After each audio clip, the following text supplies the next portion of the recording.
কড়াইতে 1 টেবিল চামচ পরিমাণ সাদা তেল দিয়ে দিচ্ছি। এখন দিয়ে দিচ্ছি হাফ চামচ গোটা জিরা, হাফ চামচ দিয়ে দিলাম এখানে কালো সরিষা আর হলুদ সরিষা একসাথে মিশানো ছিল, সেখান থেকে আমি পরিমাণ মতন দিয়ে দিয়েছি।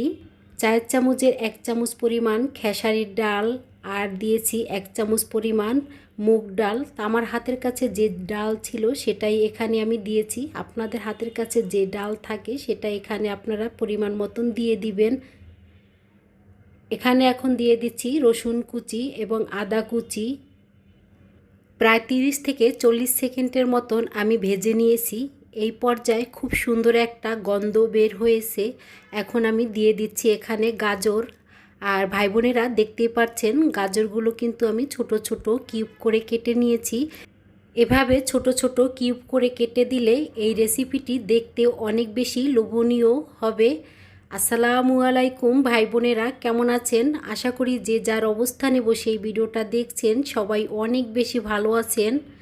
ফ্রোজেন করা ক্যাপসিকাম ছিল, সেখান থেকে সামান্য পরিমাণ দিয়ে দিলাম, এতে করে অনেকটাই কালারফুল লাগছে। এই পর্যায়ে আমি পরিমাণ মতন লবণ দিয়ে দিচ্ছি। আপনাদের হাতের কাছে যদি কালারফুল সবজি থাকে সেখান থেকে এখানে পরিমাণ মতন দিয়ে দিতে পারেন, এতে করে কিন্তু দেখতেও অনেক লোভনীয় হবে আর খেতেও কিন্তু মাশাআল্লাহ অনেক মজা হবে। তা সবজি রান্না করা হয়ে গেছে, নামিয়ে এক সাইড করে রেখে দিয়েছি ঠান্ডা করার জন্য। এখানে আমি 1 কাপ পরিমাণ সুজি নিয়েছি আর হাফ কাপ নিলাম টক দই। এখন সুজির সাথে টক দইটাকে ভালো করে মিশিয়ে নিচ্ছি, এতে করে পানির পরিমাণটা বোঝা যাবে। টক দইটা প্রথমে যদি এভাবে মাখিয়ে নেওয়া হয় আর সম্পূর্ণ তেল ছাড়া এই রেসিপিটি সত্যি খেতে অনেক বেশি মজা। যারা ডায়েট করছেন এবং ডায়েটের কথা ভাবছেন তারা কিন্তু এভাবে বিকেলের নাস্তা অথবা সকালের টিফিনেও এভাবে বানিয়ে খেতে পারেন, খেতে কিন্তু অনেক বেশি মজা। তা পানি দিয়ে ভালো করে আমি সুজিটাকে মিশিয়ে নিয়েছি। এই পর্যায়ে এখানে আমি সবজি দিয়ে দিয়েছি আর দেখতেই পাচ্ছেন ভাই বোনেরা এখন দেখতে কতটা কালারফুল লাগছে। যে সকল ভাই বোনেরা ভিডিওটা দেখছেন প্লিজ ভাই বোনেরা একটা লাইক দিয়ে পুরো ভিডিওর সাথেই থাকবেন। তা ভালো করে আমি মিশিয়ে নিয়েছি। এই পর্যায়ে আমার কাছে মনে হচ্ছে এখানে একটু পানির প্রয়োজন আছে, সেজন্য এখানে আমি সামান্য পরিমাণ পানি দিয়ে দিলাম। এই নাস্তাটি আমি ঝালঝাল করে বানাবো না, খেতে একটু মিষ্টি মিষ্টি লাগবে। তাই এখানে আমি চায়ের চামচের হাফ চামচ চিনি দিয়ে দিলাম। চিনিটা সম্পূর্ণ অপশনাল, এখানে আপনাদের মন চাইলে চিনিটা ব্যবহার করতে পারেন, আর যদি মন না চায় সেক্ষেত্রে স্কিপ করে দিবেন।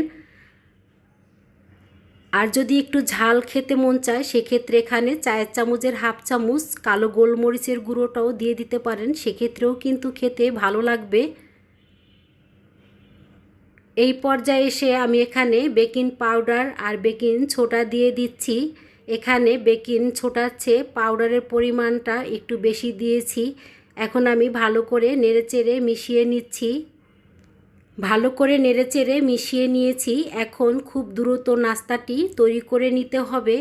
তা নাস্তা তৈরি করার জন্য এখানে আমি ছোট সাইজের বাটি নিয়েছি আর বাটিতে প্রথমে আমি তেল দিয়ে দিচ্ছি, এতে করে নাস্তাটি তৈরি করার পরে খুব সহজভাবেই উঠে যাবে। অবশ্যই এখানে বাটিতে তেল মেখে নিতে হবে। তেলের পরিবর্তে এখানে আপনারা চাইলে ঘি অথবা বাটারও দিতে পারেন, সেক্ষেত্রে কিন্তু খুব সুন্দর একটা গন্ধ আসবে। এখন আমি অল্প অল্প করে বেটারটা দিয়ে দিচ্ছি, তবে পুরো বাটি ভরে দেওয়া যাবে না, অর্ধেক বাটি ফাঁকা রেখে দিতে হবে, কারণ নাস্তাটি তৈরি হওয়ার পরে কিন্তু ফুলে যাবে।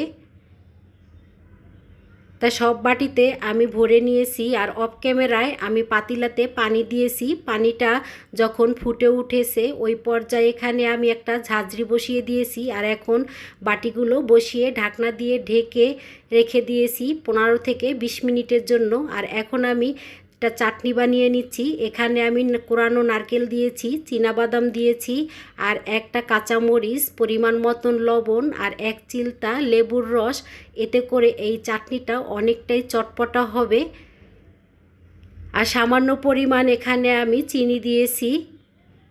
অল্প করে আমি পানি দিয়ে দিলাম। আর এখন আমি চাটনিটা তৈরি করে নিয়েছি। দেখতেই পাচ্ছেন ভাই বোনেরা, এই চাটনিটা কিন্তু খেতে অনেক বেশি মজা হয়। এখানে কোনো ফোড়ন দেওয়ার প্রয়োজন হবে না, এভাবেই কিন্তু খেয়ে নেওয়া যাবে।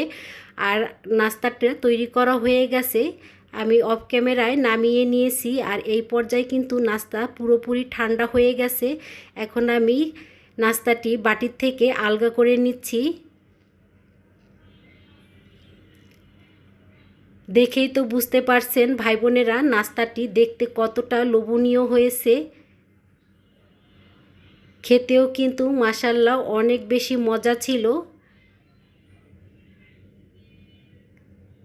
যারা তেল মশলা যুক্ত খাবার খেতে চান না, তারা কিন্তু ঘরে সুজি থাকলেই এভাবে এই নাস্তাটি তৈরি করে খেতে পারেন, সম্পূর্ণ আপনাদের খুশি মতন এখানে সবজি অ্যাড করে।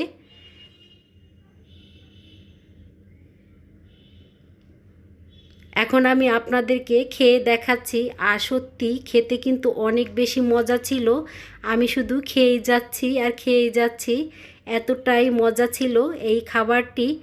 এভাবে নিত্য নতুন রেসিপি দেখার জন্য চ্যানেলটি সাবস্ক্রাইব করে চ্যানেলের পাশেই থেকে যেতে পারেন। আজকের মতন এ পর্যন্ত, আবার দেখা হবে নতুন একটা রেসিপিতে। সে পর্যন্ত আল্লাহ হাফেজ, আসসালামু আলাইকুম। সবাই ভালো থাকবেন, সবাই সবার জন্য দোয়া করবেন।